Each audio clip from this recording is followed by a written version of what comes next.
Hello everyone, in this movie I will be showing you something quite cool, I hope.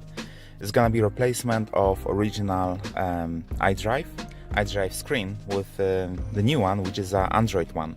So this should give extra functionality for the car and also change your appearance to a more modern one, because you know the old iDrive was, let's say, quite simple. This is a small screen with limited number of options. It's not something that actually is very useful on those days. You cannot connect any memory card.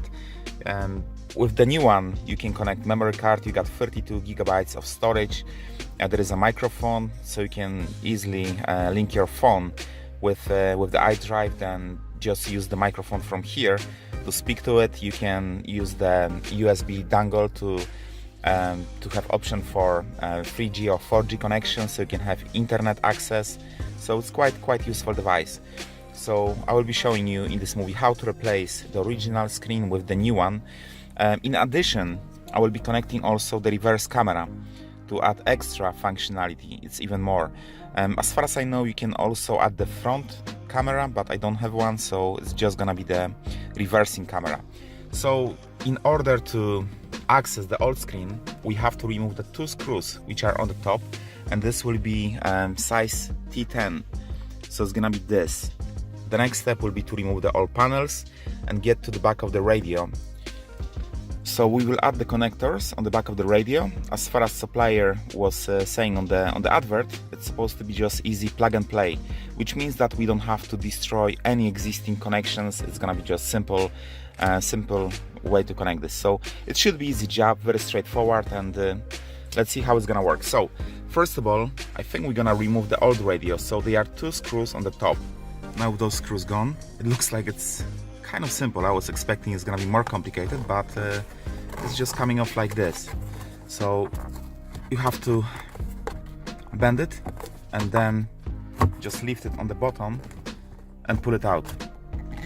Now you see the back of the radio. So they are plastic clips which actually hold the wiring. So you have to remove the wire from those clips. And then there is a connector over here. There is one which is on the back. It should be just a matter of pulling it out. And with this one, I see some clip. So let me see how to remove this one. There is a wee button here which you have to press, and then by pressing it, it will allow you to slide out the connection. So this is how you can disconnect the screen. The next step will be to remove those panels, the plastic covers. So you have to put something plastic on the edge over here, just lift it a little bit and push it out. Don't force it strongly or anything, because this is a plastic, so you can always break it. It's strong plastic, it's a good quality plastic, but you have to remember this is still plastic, so be careful with that, do not break it. Now, when this cover is removed, on the back there is one connector which goes to to emergency lights. So you have to disconnect this. Luckily, this is a simple matter of pulling it out. It doesn't require much of force or anything. There are no clips, so you're just sliding it out, and that's all. Okay guys, so the next step will be to remove the two screws, one on each end. And after that, you just lifting the part on the bottom, just sliding it, and it will come off. So after this part will come off, there are again two connectors on the back. So same as previously, you're pressing this middle part and then the sliding off. You're pressing this button over here. You see this wee button here, and this will allow you, I'm doing this by one hand so it's not easy, to slide it off. And then after that, connectors are gone and this part is removed. So the next stage will be to remove this part. Now, in order to remove this part, you have to first open that. Without opening this, you're not gonna be able to remove that. So first you have to open this, and then gently, I would recommend to start lifting this from the bottom. So place the plastic tool over here and just go along this edge just to lift it up. So from here, when you will release the pins on the both ends, this should come off pretty easily. now you can see those clips that were holding the part of the panel. So the two of them are on the top and two of them are on the bottom part of it. Then depending on the connectors which you got here, every car is different, so you can have 4 of them. I got only 2. You're disconnecting the wires that goes on the back of it. So first I will close that to get better access.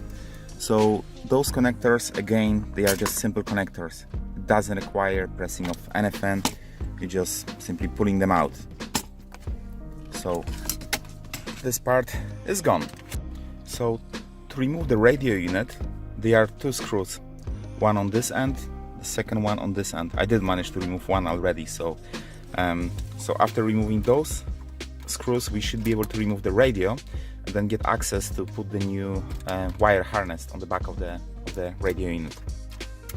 Now, to remove the radio, this connector, you have to press this bit here, and this will allow you to disconnect the cable. So this will be the first.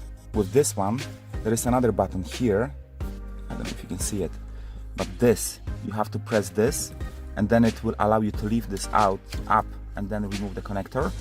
And this, you just force it out, nothing else. So with this one, you press the clip. With this one again, you press it, and then unlock it. And with this one, you just disconnect, and the radio is disconnected.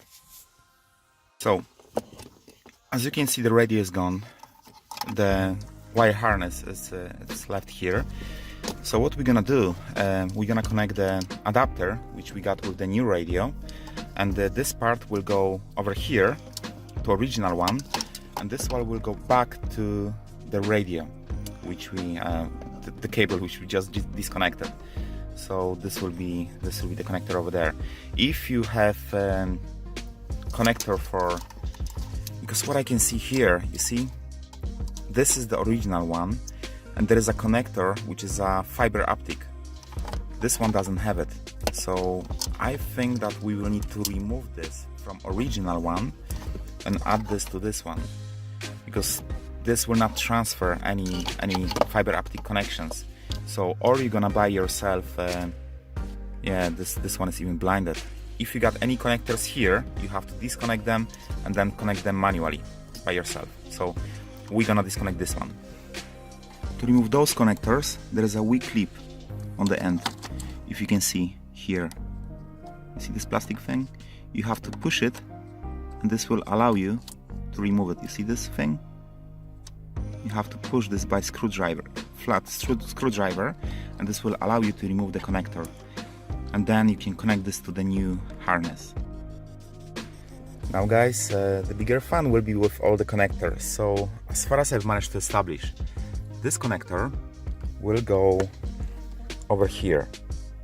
So this is the first connection. This will go above. Just touch this part. Now, this connector will go to the back of the power, to the radio unit, and this will actually power the unit. Now, from here, if you will be connecting the reverse camera, you have to connect this to CCD CVBS connector in this radio. Different model might have different place where you are connecting this, or different name how it's gonna be called, but in this one it is CCD CVBS. So you're connecting the cable over there. There is also the power, you have to power this on. So the power go to the brown cable, which is here. On the back of the radio you also have the GPS antenna, but I would recommend to put this somewhere like on the top of the window, somewhere here, so this is gonna be exposed to the sky, so this can get some GPS signal. So this is the antenna which will go to the back of the radio. So for the GPS antenna, I decided to put it over here. So you see the clips on the bottom. This is a speaker cover. You have to press it from the bottom part, like you have to put your hand quite deeply over here, and then you will be able to squeeze the connector like that, and this will come off. And then the second one, not gonna be easy, because you have to put your hand below that part, so like behind it, and this will allow you to disconnect the other one. Same on other end, and then just gently force it up. So as you can see, this is how the bottom part looks like. So this is what you have to look for on the bottom side. So for now, this is how it looks like. What I will do here, I will have to buy some clip. I will use the black clip to add this on the top of the wire, and then they are parts of the vents. So this will be attached over here like that. So this is not gonna be hanging out. But that was the best way for now for me to connect the GPS antenna. If you will find a better way, then you can add this in the comment, and yeah, I can improve it as well. For the reverse camera, the connector have to go here again. So what I found the best way is like you placing the wire, I don't know if you can see it, over here. You're removing this part behind the steering wheel, and you can place the wire from here, and then from here take it down. So the next step for me after placing this behind the steering wheel is to take it down. Then you got two screws, one is here, the second one is there. By removing them, this will allow you to lower down the cover panel, so then you can actually place the wire behind the panel, take it to here, and then what I'm gonna do is add this behind those protective covers and trace it to the back of the car. So I'm not gonna show you exactly, you know, those how I'm gonna place it, because that's, I think it's pretty straightforward. So in my case, all the wiring is in place, which means that the camera, the reverse camera, is connected to the brown cable, as you can see here. Then the cable goes down, like I said, like through here to the steering wheel. All the cables are height, so that's fine. There is a GPS connector to the antenna. There is a harness which goes down. I place this on the back of the metal plates, like over here, and then it go over there. Two USB cables that you will have, one from this connector and the second one which came from this connector. Both of them I put over there, that's quite dark, but over there, and then I move them to the glove box. So that's quite easy connection, and I think everything is ready to put it back. So this cable go to the back of the radio, same as this one. Then this one, this one. Keep in mind that from the radio unit you got this something like a ground cable, which has to go on the top of this one, the pink one. And I think that's gonna be all on the top. And to be honest, everything should be now just simple connecting it back together, and hopefully it will work. So I'm not gonna show you how to put this back together, because this is just like reverse steps which we just did, and I will just show you how it looks like when everything is completed. If I will face any other problems, then I will add them to this movie.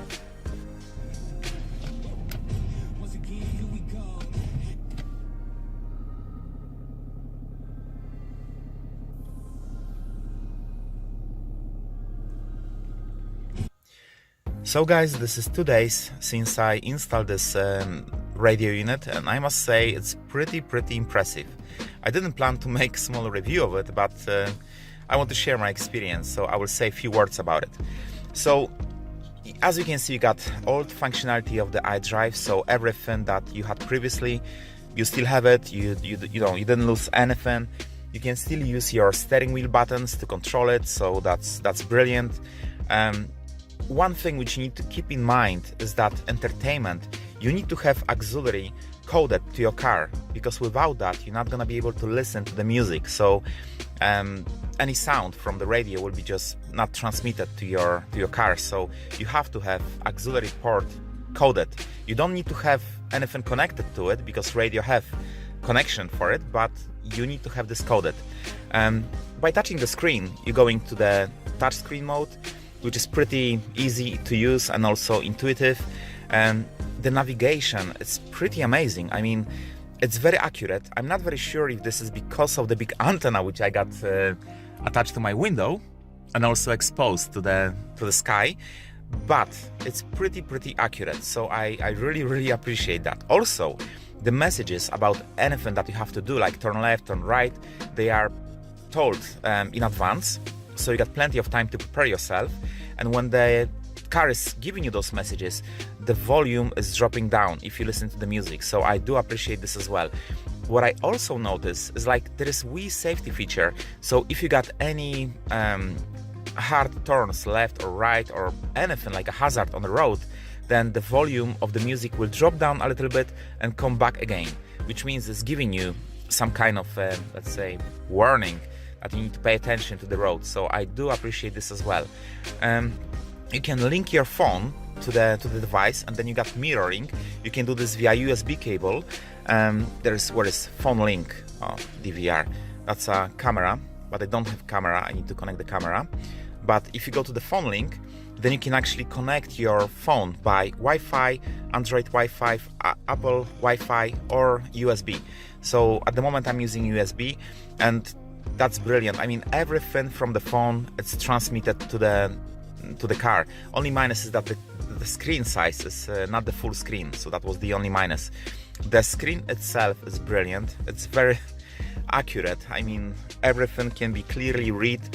I love it. I added USB hard drive with 1 terabyte storage, and it works brilliantly. I can work with everything on it, so I love it. I honestly love it. You can watch the movies from it. As you can see here, the brightness, you can set this up to whatever brightness you want. It's brilliant. It's honestly brilliant. So guys, the movie quality is amazing. As you can see, it's pretty bright. The screen is very accurate. It's not full HD, but it's still brilliant. It can read the full HD movies. As you can see, everything is smooth, nothing is slowing down, so it's a really good radio. I definitely recommend this. So if you will find any of radios of this kind for your car, then I do recommend to upgrade your car. It will really change the experience of using your car. So that was like a quick movie showing you how to install the radio and then a few words about it. So I hope you found this useful, and thank you for watching, and I wish you a good day. After 600 meters, keep left. Then, at the roundabout, take the 4th exit.